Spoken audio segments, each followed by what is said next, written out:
नमस्कार, स्वागत है आपका हमारे कार्यक्रम इंडिया अभी तक में। आज इंडिया अभी तक में हम बात करेंगे राष्ट्रीय शिक्षा नीति की।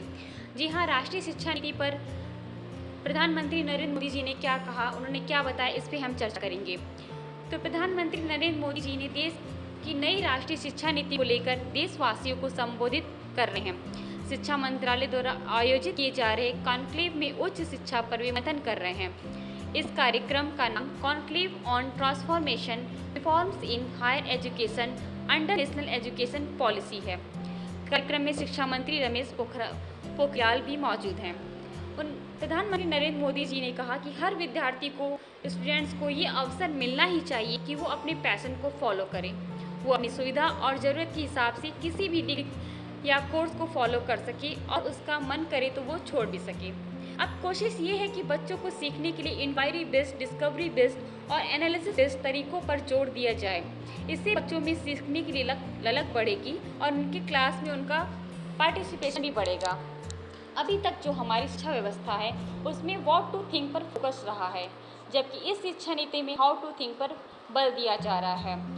ये मैं इसलिए कह रहा हूँ कि आज जिस दौर में हैं हम, इस दौर में ये बहुत ज़रूरी है। इस बात में कोई बात नहीं है कि बच्चों के घर की बोली और स्कूल में पढ़ाई की भाषा एक ही होने से बच्चों को सीखने की गति बेहतर होती है। ये एक बहुत बड़ी बात है कि जिसकी वजह से जहाँ तक हो सके 5वीं तक के बच्चों को मातृभाषा में ही पढ़ाया जाए। उन्होंने इस बात पे सहमति दी है। हाँ, प्रधानमंत्री नरेंद्र मोदी जी ने बताया कि 2020 में जो राष्ट्रीय शिक्षा नीति बनी है, इसमें 5वीं तक के बच्चे अपनी मातृभाषा में पढ़ें। उनकी जो मातृभाषा है उसी में। अब उन पर कोई बोझ नहीं रहेगा कि उन्हें इंग्लिश मीडियम में पढ़ना या उन्हें हिंदी पढ़ना। वो अपनी मातृभाषा में, वो जहाँ के हैं उस भाषा में अपनी 5वीं तक की यानी प्रारंभिक शिक्षा वो पूरी करेंगे। जड़ से जगत तक, मानुष से मानवता तक, अतीत से आधुनिकता तक सभी बिंदुओं का समावेश करते हुए इस राष्ट्रीय शिक्षा नीति का स्वरूप तय किया गया है। इसके हिसाब से भारत का एजुकेशन सिस्टम खुद में बदलाव करे, ये भी किया जाना बहुत ज़रूरी था। स्कूल करिकुलम के 10+2 स्ट्रक्चर के को आगे बढ़ाकर अब 5+3+3+4 करिकुलम का स्ट्रक्चर देना इसी दिशा में एक कदम है।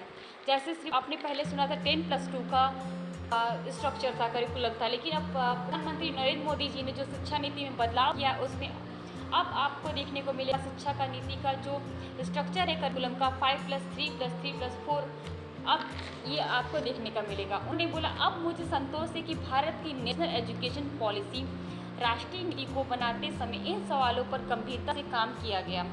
बदलते समय में एक नई विश्व व्यवस्था खड़ी है, क्योंकि उनका मानना है कि जब तक एजुकेशन सिस्टम अच्छा नहीं रहेगा, स्ट्रॉन्ग नहीं रहेगा, देश स्ट्रॉन्ग नहीं बन सकता, आगे नहीं बढ़ सकता। ये बात प्रधानमंत्री नरेंद्र मोदी ने खुद बोला और आप सभी मानते होंगे। जब तक हमारे देश की शिक्षा व्यवस्था अच्छी नहीं रहेगी, स्टैंडर्ड व्यवस्था नहीं रहेगी शिक्षा की, तब तक हमारा देश हम आगे बढ़ सकते हैं। क्योंकि अगर आप पढ़ाई भी करते तो नौकरी में दिक्कत, बहुत सारी चीज़ों में दिक्कत आती थी, लेकिन अगर आप इस शिक्षा नीति के द्वारा जो बच्चे पढ़ेंगे उन्हें सरकारी नौकरी में, आगे पढ़ाई करने में, हर चीज़ में बहुत आसानी मिलेगी। आप जैसे ही लागू होगा आप अगले साल से इसका स्वरूप देख सकते हैं और इससे क्या क्या फ़ायदा होंगे आपको खुद मालूम होगा। तो भारत की राष्ट्रीय शिक्षा नीति का आधार भी यही सोच है कि जो शिक्षा नीति अभी तक चली आ रही थी पहले से, वो शिक्षा नीति में बदलाव लाना चाहिए। आप जानते हैं परिवर्तन जब तक नहीं करेंगे तब तक कोई बदलाव नहीं आएगा, तब तक कुछ अच्छा नहीं होगा। ये 1986 से जो चली आ रही थी राष्ट्रीय शिक्षा नीति, वही अभी तक चली आ रही थी। आज तक किसी ने भी इसमें कोई बदलाव की बात नहीं की, लेकिन हमारे प्रधानमंत्री नरेंद्र मोदी जी ने इसमें व्यापक बदलाव लाया है, जिससे पूरे देश पर इसका असर पड़ेगा और देखिएगा हमारा देश आगे आने वाले समय में बहुत आगे जाएगा। तो ऐसी वीडियो देखने के लिए हमसे जुड़े रहें, हमसे आप बने रहें। इसके लिए आप हमारी वीडियो को, अगर आपको न्यूज़ अच्छी लगे तो लाइक करें, सब्सक्राइब करें और ज़्यादा से ज़्यादा लोगों में शेयर करें कि इनको ये सारी बातें मालूम चल सके कि राष्ट्रीय शिक्षा नीति आ गया है। Thank you.